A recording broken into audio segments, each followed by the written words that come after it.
Christians are so often trying to pray their desires away. Your desires are actually a good thing. Don't pray for God to take your desire away. Now, this is why this is kind of an uneducated way of thinking about this. A lot of people think desire and temptation are the same thing. So I pray to God to take my desire for sin away, when no, that desire is displaced. It's an alternate form of desire that comes out of what was originally intended to be good due to original sin, that ultimately, if ordered properly in our lives, could serve us to the greatest extent. Now, what you value will dictate what you do. So what you put first, what takes precedence in your personal value scale, will dictate your decisions. So if we're putting the lust of the flesh and the eyes and the pride of life, as said in the book of John, first in our personal value scale, you will obviously operate with independent-driven behaviors that displace responsibility you could otherwise be taking in your personal, professional, relational, and spiritual life, that's often characterized by vice or sin. So of course I can see how, the perception of desire gets distorted for people to think that desire is completely bad. Like the kind of Eastern philosophies and religions would tell you, you have to empty yourself of all desire and meditate your life away. When that's not the case. God gave us faculties that are good to be able to serve him, and there's a form of godly desire and ungodly desire. Just as the Bible describes a godly form of ambition versus an ungodly form of ambition.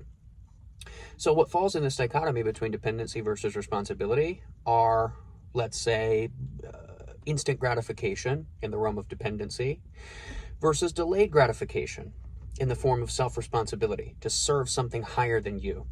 So if God is first in our personal value scale, his desires will dictate what you do, right? If he is truly your highest value and you hold him in the highest reverence and highest regard, you will produce virtue based on what you value by what you do. Virtue is defined by what we do. So oftentimes Christians I see in the modern world mix up the difference between temptation and desire. Temptation is extrinsic. It's outside of us in 99.9% of cases. What we would call the version that people think is temptation inside of us is desire. So ultimately, this gives us the key to who we truly want to become in Christ. If we desire what is good, what is pleasing, what is just, what is noble, what is pure, ultimately we'll be propelled to become the best version of ourselves, mentally, emotionally, physically, spiritually, in our relationships, professional endeavors, faith. That's good desire. So don't pray for God to take your desires away. Pray for him to transform your desire into what he desires you to do by putting him first in your personal value scale.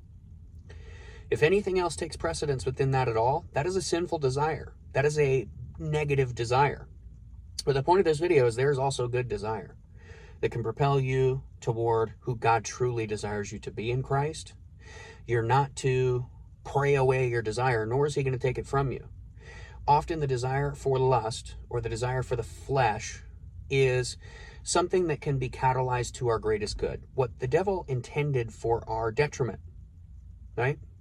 So we can use these things to learn to live the spiritual life, build virtue, and put ourselves in the place of Christ. Self-sacrificial love for the service of another, and to love God with all of our heart, soul, mind, and strength. So what does that mean? Well, it's reflected in living a holy, righteous, spiritual life, right? So we deny ourselves, we take up our cross, and we put ourselves in the best possible position to get rid of our disordered desires by replacing them with God's desires for us, not just trying to pray them away. I hope this speaks to you. God bless.